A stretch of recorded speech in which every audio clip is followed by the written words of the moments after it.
दोस्तों, हम पढ़ रहे हैं ग्रीन केमिस्ट्री का सिक्स प्रिंसिपल, जो कि है डिजाइन फॉर एनर्जी एफिशिएंसी। इससे पूर्व हम second principle, third principle, fourth principle and fifth principle भी पढ़ चुके हैं। इसके लिए आप हमारा प्रीवियस वीडियो देख सकते हो।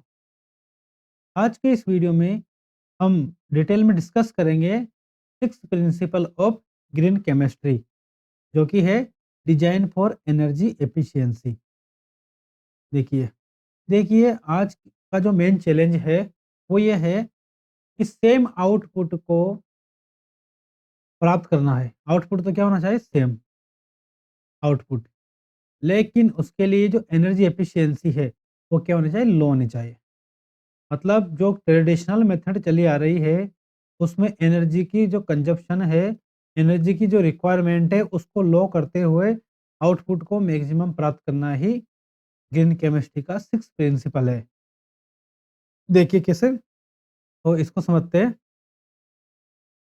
Energy requirements of chemical process should be recognized for their environmental and economic impacts and should be minimized। मतलब ये है, यहाँ कुछ वर्ड आए हैं: chemical process, recognised, environmental, economise और शुड बी मिनिमाइज। मतलब क्या है कि इस प्रकार से केमिकल प्रोसेस को इस प्रकार से डिजाइन कीजिए, इस प्रकार से डिजाइन करना है कि वो इस प्रकार से डिजाइन करना है, इस प्रकार से पता करना है कि उसका एनवायरमेंटल एंड इकोनोमाइज के पर्पज से, मतलब इकोनॉमी के पर्पज और वातावरण के पर्पज से उसका इम्पैक्ट क्या हो? मिनिमाइज हो, एवं जो एनर्जी रिक्वायरमेंट है वो भी क्या हो? Minimise. Clear? Synthetic method should be conducted at ambient temperature and pressure. मतलब ये सिंथेटिक मेथड को इस प्रकार से डिजाइन करो कि वो एम्बिएंट टेम्परेचर एंड प्रेशर पर वर्क करती हो। क्योंकि अभी का जो चैलेंज है वो यही है सस्टेनेबिलिटी के लिए कि एनर्जी सोर्स हमारे पास है लिमिटेड। तो एनर्जी सोर्स का मिनिमम उपयोग किया जाए और मैक्सिमम आउटपुट लिया जाए, ताकि जो एनर्जी सोर्स है वो फ्यूचर फ्यूचर पीढ़ी के लिए भी आप बचे रहे। क्लियर? तो आगे बढ़ते हैं। वो है, तो देखिए, lot of energy is use to, actual में जो ट्रेडिशनल मेथड है हमारे उनमें क्या होता था कि जो एनर्जी केमिकल रिएक्शन या केमिकल सिंथेसिस में यूज होती थी, उसके अलावा तो बहुत सारी एनर्जी, लॉट ऑफ एनर्जी किसमें कंज्यूम हो जाती थी? Heating, cooling, drawing, pumping and separation, और भी मेथड है। क्लियर? तो जो और दूसरी बात है, जो ट्रेडिशनल एनर्जी सोर्स है हमारे पास वो क्या है? तो कोल है, ऑयल है एंड गैस। और जो ये तीनों एनर्जी सोर्स है ये क्या है हमारे पास? लिमिटेड। लिमिटेड, तो इनका क्या यूज करना? हमको मिनिमम यूज करना, ताकि जो फ्यूचर पीढ़ी है, आने वाली पीढ़ियां हैं, उनके लिए ये क्या है? अवेलेबल हो जाए। क्लियर? और अभी की जो आवश्यकता है, वर्तमान की आवश्यकता है, इनका मिनिमम यूज करते हुए मैक्सिमम आउटपुट के द्वारा पूरी की जाए। तो इसी के ऊपर ग्रीन ग्रीन केमिस्ट्री का सिक्स सिक्स प्रिंसिपल वर्क करता है।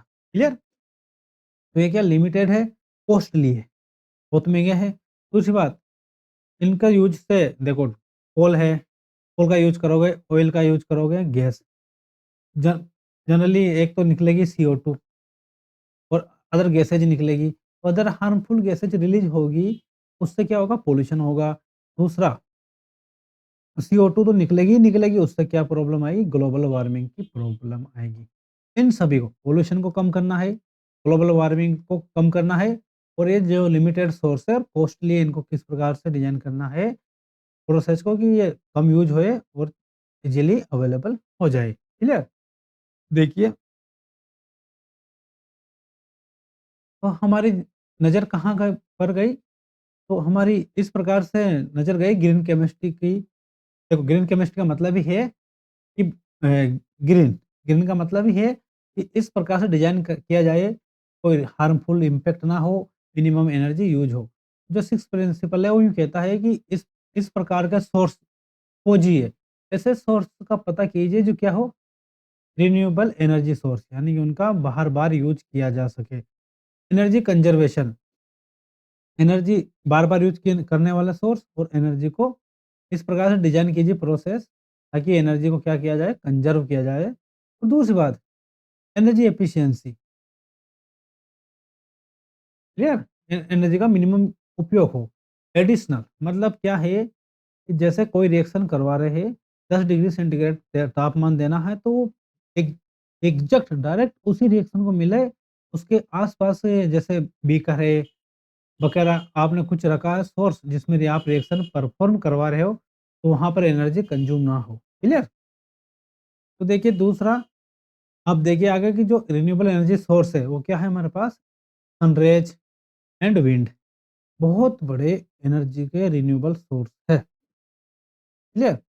और ग्रीन केमिस्ट्री कहती है कि reduce the use of energy, energy के यूज़ को क्या करो? कम करो। क्लियर? तो एनर्जी बचेगी। Green synthetic method should B have low energy requirement. Green synthesis का मतलब ही है कि उस पर्टिकुलर मेथड में जो एनर्जी रिक्वायरमेंट है वो क्या है? लो, बहुत कम एनर्जी का उपयोग हो रहा है। ये आगे मैं बताऊँगा, इसके देखो, इसको मैं आगे अच्छे से डिटेल में एक्सप्लेन करूँगा कि मिनिमम एनर्जी का उपयोग कैसे किया जा सके। क्लियर? ये इसके लिए आप वीडियो पूरा देखिएगा, क्योंकि ब लास्ट में मैंने अच्छे-अच्छे एग्ज़ाम्पल लिए जो आपके पॉइंट ऑफ एग्ज़ाम के पॉइंट ऑफ व्यू से इम्पोर्टेंट है। क्लियर? देखिए, green synthetic method is more efficient then the conventional method. More efficient, इस ये मोर एफिशिएंट है। दूसरी बात, इसमें जो यील्ड मिलती है ना, ग्रीन सिंथेटिक यील्ड, वो कन्वेंशनल से ज़्यादा मिलती है। क्यों? क्योंकि इनको डिज़ाइन इस प्रकार से किया गया है, जैसे कि कोई रिएक्शन कर रहे हो। माना कि 1,5 बेंजोथाइज़िपिन का सिंथेसिस कर रहे हो। किसका? 1,5 बेंजोथाइज़िपिन का। बेंजोथाइज़िपिन, अगर आप इसका कन्वेंशनल रूप से सिंथेसिस करोगे, तो आपको सॉल्वेंट क्या लेना पड़ेगा? Glycerol, glycerol. और आपको 120 डिग्री सेंटीग्रेड पर क्या करना पड़ेगा? इसे गर्म करना पड़ेगा, और इसमें आपको कैटलिस्ट के रूप में यूज़ करना पड़ेगा एसिटिक एसिड। ठीक है? तब आपको ये 5 से 6 घंटे में आपको प्रोडक्ट मिलता है। लेकिन यदि आप ग्रीन मेथड के द्वारा सिंथेसिस करते हो, तो इसको माइक्रोवेव सिंथेसाइज़र में ले जाइए, और ये 120 डिग्री सेंटीग्रेड पर केवल 3 से 5 मिनट में ये रिएक्शन कंप्लीट हो जाती है। तो कितनी एनर्जी की बचत हुई? वहाँ तो 5 से 6 आवर्स, और का 3 से 5 मिनट। दूसरी बात, इससे जो यील्ड मिल रही थी आपको, ये मिल रही थी लगभग 70 से 80%, और यहाँ पर आपको यील्ड मिलेगी 95% से अबव। तो सोचिए, आउटपुट ज़्यादा है, यील्ड ज़्यादा है, और एनर्जी एफिशिएंसी भी है। एनर्जी का यूज़ कम हुआ। तो इसे कहते हैं ग्रीन मेथड। इनको मैं आगे डिस्कस करूँगा। क्लियर? दूसरा, ग्रीन केमिस्ट्री का 5वां प्रिंसिपल बोलता है आपसे कि एलिमिनेटिंग कॉस्टली ट्रीटमेंट। जैसे कॉस्टली ट्रीटमेंट को तो आप छोड़ ही दीजिए, उसका अल्टरनेट ढूँढिए। ये 6th प्रिंसिपल कहता है। और ये देखिए कैसे? Minimise of energy loss, minimisation of energy loss. देखिए, कैसे? कहाँ कहाँ लॉस होता था एनर्जी का? वो mechanical friction, fluid drag, unwanted heat transfer, इन सबको इस प्रकार डिज़ाइन कीजिए कि इनके द्वारा तो एनर्जी का लॉस नहीं हो। क्लियर? इसके बाद आगे बढ़ते हैं और देखिए, एक आप ऐसा कर सकते हैं रिएक्शन के दौरान, अगर यूज़ कीजिए किसका? कैटलिस्ट का, और बायो कैटलिस्ट का। बायो कैटलिस्ट यानी एंजाइम, मतलब क्या है? मैं आपको समझा देता हूँ। जैसे कोई रिएक्शन हो रही है, ये क्या है आपके पास? Progress of the reaction of the of the reaction. Clear? And ये क्या है? यहाँ पर एनर्जी। एनर्जी के लिए सीधा-सीधा ये रिएक्टेंट था और ये ट्रांजिशन स्टेट में गया और क्या बन गया? प्रोडक्ट। रिएक्टेंट से क्या मिल गया आपको? प्रोडक्ट। ठीक है? ये है आपकी एक्टिवेशन एनर्जी, ये वाली ई है। क्लियर? अब यहाँ से यहाँ तक आपको जाना है तो इसे हीट देनी पड़ेगी। हीट भी तो ऊर्जा ही है। हीट हीट प्रोवाइड करवाओगे तो इस हीट के कारण ये रिएक्टेंट मॉलिक्यूल कोलिजन करेंगे और इतने एनर्जी गैप को पार करेंगे, किसमें कन्वर्ट हो जाएंगे? प्रोडक्ट में। लेकिन इस रिएक्शन में आपने क्या ऐड कर दिया? कैटलिस्ट। कैटलिस्ट क्या करता है कि एक्टिवेशन एनर्जी को क्या कर देता? मिनिमाइज कर देता, कम कर देता। कम करने के कारण ये जो बैरियर है रिएक्टेंट का प्रोडक्ट में कन्वर्ट होने का, जो एक्टिवेशन एनर्जी है ई डैश मान लेते हैं, ये क्या हो जाएगी? कम हो जाएगी। कम हो जाएगी तो ये रिएक्शन कम टेम्परेचर में ही कंप्लीट हो जाएगी। तो सीधा-सीधा सा एनर्जी एफिशिएंसी समझ में आई। यूज़ ऑफ कैटलिस्ट और कैटलिस्ट का भी यूज़ कीजिए अथवा बायो कैटलिस्ट मतलब एंजाइम। क्लियर? यहाँ फिर आप कीजिए फोटोकेमिकल रिएक्शन, नाइट्रो प्रोटॉन डाल दीजिए। या फिर इस प्रकार डिज़ाइन कीजिए माइक्रोवेव सिंथेसाइज़र। देखो ये ग्रीनर है, ये 2.45 गीगाहर्ट्ज़ पर वर्क करता है। ये फ्रीक्वेंसी आपसे पूछ सकता है एग्ज़ाम में। जो भी पॉइंट है आपके एग्ज़ाम के पर्पज़ से इम्पोर्टेंट है। ये ऐसे पॉइंट है जिनमें कहीं से भी आपके क्वेश्चन बन सकता है। क्लियर? तो यहाँ पर 2.45 गीगाहर्ट्ज़ हर्ट्ज़ है, यहाँ से क्वेश्चन बन सकता है। या सोनो केमिस्ट्री, सोनो केमिस्ट्री समझते हो? हाई यील्ड, ये यूज़ करते देखो माइक्रोवेव सिंथेसिस क्या है? ग्रीनर है। दोनों केमिस्ट्री ग्रीनर है लेकिन इससे जो यील्ड मिलती है, इसकी तुलना में ज़्यादा मिलती है, हाई यील्ड प्रोवाइड करवाता है ये। 200 किलो 20 किलो हर्ट्ज़ से 10 गीगाहर्ट्ज़ तक यूज़ होती है इसकी फ्रीक्वेंसी इसमें। यहाँ से क्वेश्चन बन सकता है। जैसे मैं 15 बेंजोथाइज़िपिन का सिंथेसिस करूँ, इसके द्वारा दोनों केमिस्ट्री के द्वारा अल्ट्रासाउंड इरेडिएशन डालूँ। तो देखिए मैं एक ले लूँ आपके पास 2 रिएक्टेंट है मेरे पास 2 अमीनो थायोफिनॉल और चालकोन। दोनों को मैं ले लूँ और इथेनॉल को एज़ अ सॉल्वेंट यूज़ करूँ।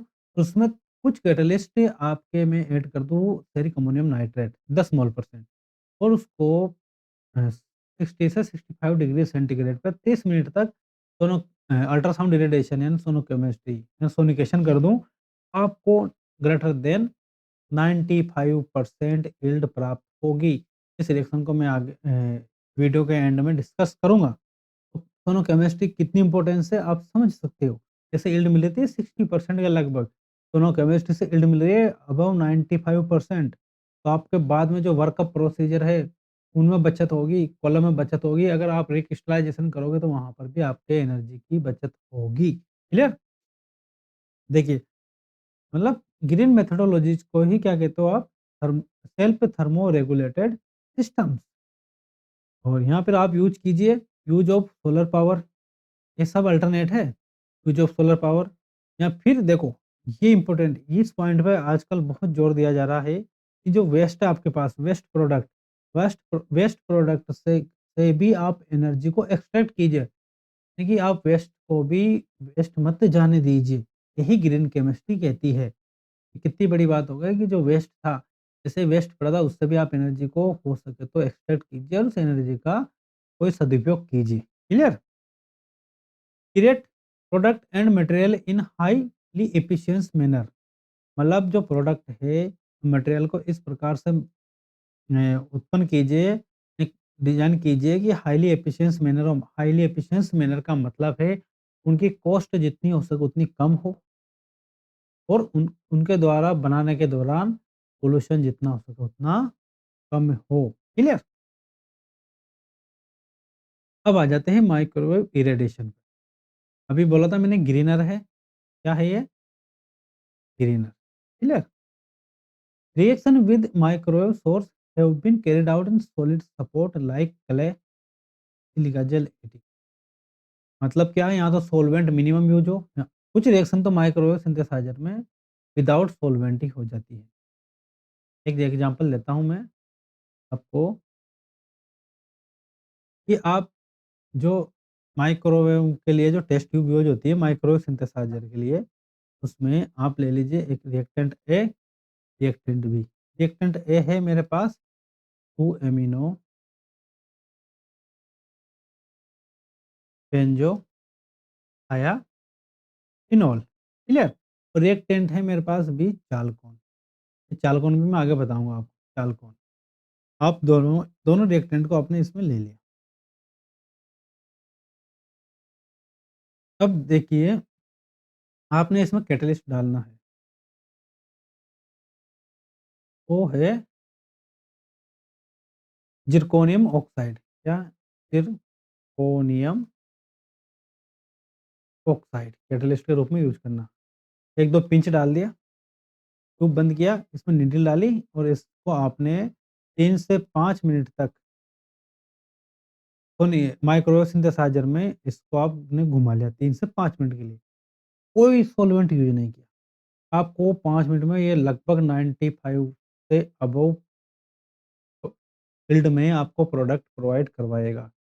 इसका मतलब है कि जब सॉल्वेंट का यूज़ नहीं हुआ तो वर्कअप कितना आसान हो गया। इसे आप कॉलम कीजिए या रिक्रिस्टलाइज़ेशन कीजिए या एक्सट्रैक्ट कीजिए। एटलीस्ट वापस वैसा वैसा रह जाएगा, आपको प्रोडक्ट मिल जाएगा, वो भी अबव 95% यील्ड।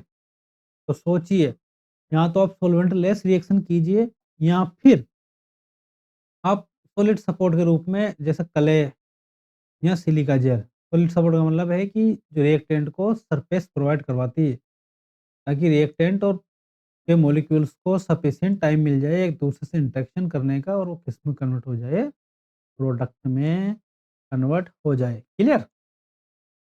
अब देखिए आगे इसी प्रकार वो आगे समझाता हूँ मैं सोनो केमिस्ट्री का। देखिए कुछ एग्जांपल ले रहा हूँ मैं आपके लिए। वो ये एग्जांपल है तो ग्रीन सिंथेसिस पे बेस्ड है, एनर्जी एफिशिएंसी पे बेस्ड है। ग्रीन केमिस्ट्री के 6 प्रिंसिपल पर बेस्ड है। पहला बेकमान रीअरेंजमेंट। आपने बहुत बार पढ़ा होगा बेकमान रीअरेंजमेंट, लेकिन आपने अभी तक पढ़ा होगा कन्वेंशनल तरीके से बेकमान रीअरेंजमेंट। वो ये होता है जो ऑक्जिम है, ऑक्जिम उसकी रिएक्शन एसिडिक कंडीशन में करवा दो। या लुईस एसिड ले लिया PCl5 या फिर SOCl2 और तो वो क्या है रीअरेंज्ड होकर मैं इसकी रिएक्शन मैकेनिज्म पे नहीं जाऊँगा, वो मेरा पर्पज़ नहीं है। वो ऑर्गेनिक सिंथेसिस और नेम रिएक्शन आएगी, वहाँ पर मैं बहुत अच्छे से एक्सप्लेन करूँगा इसे, क्या ड्राइविंग फोर्स है, कैसे होता है, क्यों होता है, क्या कारण है, क्लियर? यहाँ पर मेरा पर्पज़ है ग्रीन केमिस्ट्री के 6 प्रिंसिपल को समझाना। तो देखिए ये ऑक्जिन किस में कन्वर्ट हो गई? एमाइड में, क्लियर? अगर मैं इसमें ट्रेडिशनल कंडीशन यूज़ करूँ, कन्वेंशनल कंडीशन यूज़ करूँ, एक तो मुझे सीधा-साधा है कि इसमें टाइम लगता है 4 घंटे से ऊपर। यील्ड मिलती है मुझे 70 से 80%। लेकिन यदि मैं माइक्रोवेव सिंथेसाइज़र का यूज़ करूँ, तो मुझे 10 मिनट में ही ये प्रोडक्ट में कन्वर्ट हो जाता है। ऑक्जिन से एमाइड मिल जाता है ओनली 10 मिनट में। सोचिए, कहाँ 4 हाउर्स, 4 हाउर्स और कहाँ ओनली 10 मिनट्स। कितना अंतर, कितनी एनर्जी की बचत होती है। दूसरी बात, जो यील्ड है, आउटपुट 70-80% है, यहाँ पर 90 से 99% यील्ड। 99 का मतलब है कि लगभग 100% यील्ड भी मिलती है। जब यील्ड ही 100% होगी, तो आपके जो क्रूड प्रोडक्ट है, बनने वाला प्रोडक्ट है, वो क्या है प्योर। जब वो प्योर बनेगा तो आपको उसका वर्कअप करने का जो खर्चा है, एनर्जी का जो कंजप्शन है, एनर्जी जो कंज्यूम होगी, वो भी क्या होगा? बच जाएगा। क्लियर? ये सोचिए। तो ये एग्ज़ाम्पल आपके एग्ज़ाम के पॉइंट ऑफ व्यू से इम्पोर्टेंट है, तो इसे ध्यान से देखिएगा। इसके बाद है नेक्स्ट एग्ज़ाम्पल, वो है बेंज़ील बेंज़ाइलिक एसिड रीअरेंजमेंट।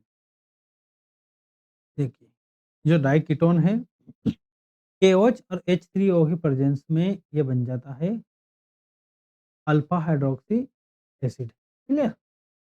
जो कीटोन है वो हाइड्रॉक्सी एसिड में कन्वर्ट हो गया। ठीक है, ये खूब पढ़ा आपने। मेरा पर्पज़ नहीं है कि कैसे कन्वर्ट हुआ, क्यों हुआ, क्या मैकेनिज़्म थी, क्या ड्राइविंग फ़ोर्स है। मेरा पर्पज़ है कि ग्रीन केमिस्ट्री को देखिए। यदि मैं कन्वेंशनल और माइक्रोवेव इरेडिएशन में तुलना करूँ, तो ये है कि कन्वेंशनल में तो ये टाइम लेता है 6 घंटे और यील्ड मिलती है 70 से 90%। लेकिन अगर मैं माइक्रोवेव सिंथेसाइज़र यानी ग्रीनर रूट का यूज़ करूँ तो 3 से 5 मिनट में ही मुझे प्रोडक्ट मिल जाता है। तो टाइम की बचत हुई बहुत ज़्यादा और यील्ड मिलती है अबव 92%। क्लियर? इसके साथ नेक्स्ट एग्ज़ाम्पल है वेल नोन जिसका मैंने खूब सिंथेसिस किया मेरे रिसर्च वर्क के दौरान, वो है चालकोन सिंथेसिस। चालकोन को देखो एक कीटोन, एल्डिहाइड के बीच में चालकोन सिंथेसिस किया, एक KOH लेते हो आप, KOH या फिर NaOH, और जो सॉल्वेंट लेते हो, क्या लेते हो? Alcohol, clear? अब देखिए, यहाँ पर अल्फा बीटा अनसैचुरेटेड क्या बन गया? कार्बोनिल कंपाउंड मिल गया। ये है होता है क्या होता है? चालकोन। कन्वेंशनल मेथड की बात करूँ मैं, तो aldol कंडेंसेशन पड़ा, वही है ये, ठीक है?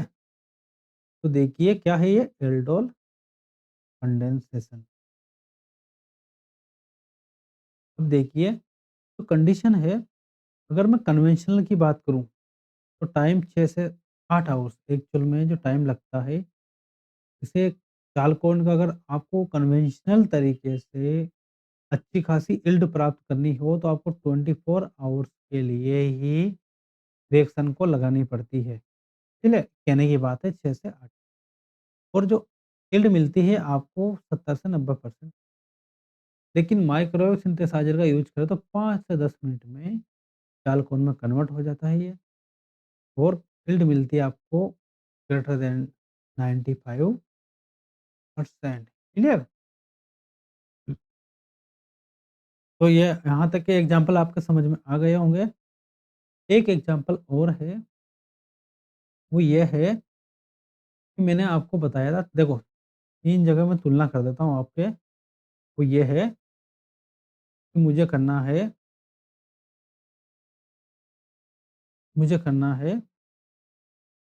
1,5 बेंजो थायाज़िपिन सिंथेसिस, ठीक है? जो आपके ड्रग्स मॉलिक्यूल है, ड्रग सिंथेसिस का बहुत अच्छा, क्लियर? अब 3 तरीके हैं मेरे पास, कितने तरीके? 3 तरीके। एक है मेरे पास कन्वेंशनल,